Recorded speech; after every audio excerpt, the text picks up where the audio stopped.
अब बात कर लेते हैं तुला राशि वालों के बारे में कि तुला राशि के नौकरी पेशा और कारोबारियों के लिए अप्रैल का महीना कैसा रहने वाला है, साथ ही इन्हें अपने कामकाज में और ज्यादा लाभ पाने के लिए क्या करना चाहिए, आइए जानते हैं।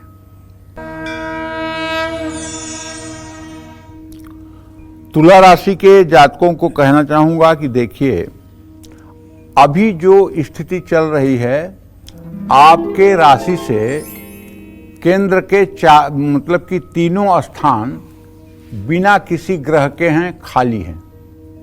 और आपके आजीविका भाव का स्वामी चंद्रमा शुक्र से हर समय संबंध बदल रहा है।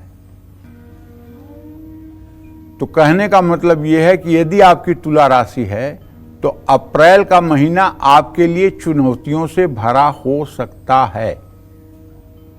कार्य क्षेत्र में मुश्किलें आ सकती हैं, सावधानी से काम करें।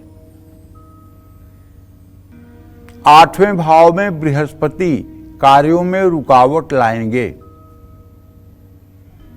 ऑफिस में आपके विरोधी आपको परेशान करने की कोई कसर नहीं छोड़ेंगे। लेकिन एक बात आप जान लीजिए, अगर आपके जीवन में किसी प्रकार का विकास अवरुद्ध हो रहा है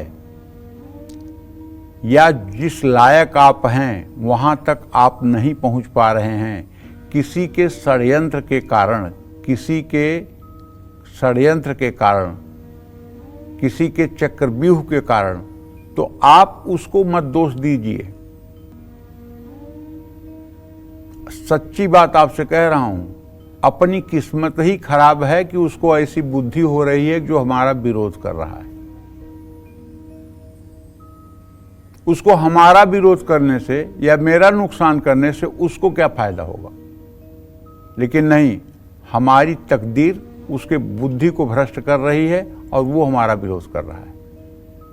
ऐसे में भगवान की शरणागति लेनी चाहिए और प्रभु से प्रार्थना करना चाहिए कि प्रभु जो हमारा विरोध या नुकसान कर रहा है उसे भी आप जो है माफ करिएगा, उसे सद्बुद्धि दीजिएगा। अगर ये प्रार्थना आपकी चालू हो गई तो आप विश्वास करिए, आपके विरोधियों की संख्या अंगुली पर भी नहीं रह जाएगी। जो लोग बार बार ये कहते हैं कि अरे पूरा जमाना दुश्मन हुआ पड़ा है, सब लोग मेरा बुराई ही चाहते हैं, जो देखो वो मेरे साथ बुरा ही करता, ऐसा अगर आप कहना शुरू कर दें तो मैं दावे के साथ कहता हूं इस धरती का हर जीव आपका दुश्मन हो जाएगा।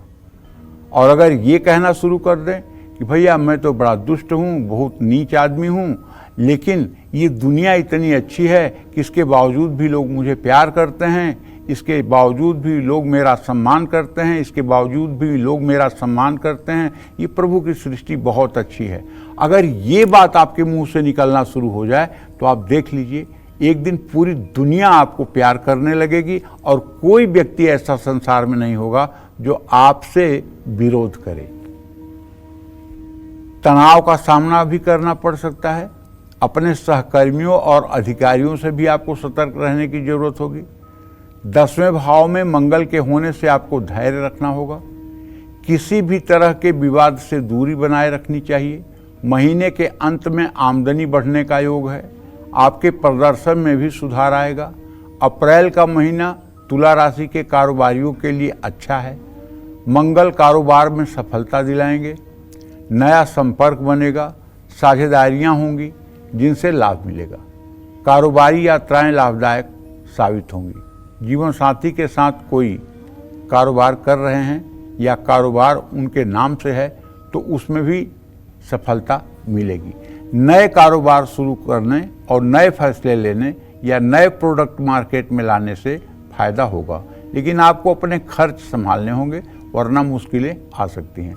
और देखिए, आपके लिए तो एक ऐसा समय आ रहा है 30 मार्च से कि अगर आप 30 मार्च से अभी तक नवरात्र के व्रत नहीं करते हैं तो 30 मार्च से आप नवरात्र का पूरा व्रत करने का संकल्प ले लीजिए, अगर आपका स्वास्थ्य ठीक है तो।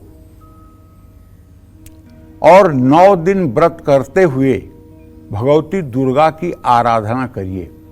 अगर आपको संस्कृत पढ़ना आता है तो दुर्गा सप्तशती का अधिक से अधिक पाठ करने की कोशिश करिए अगर समय है तो, और नहीं समय है तो दुर्गा चालीसा और विंध्येश्वरी चालीसा का कम से कम सुबह शाम पाठ जरूर करिए, क्योंकि आपके जिंदगी का उत्कर्ष दुर्गा के श्री चरणों में ही है। जितनी भक्ति आपकी पुष्ट होगी, जितनी सकारात्मक सोच से आप पूजा करेंगे, उसका परिणाम आपको मिलेगा।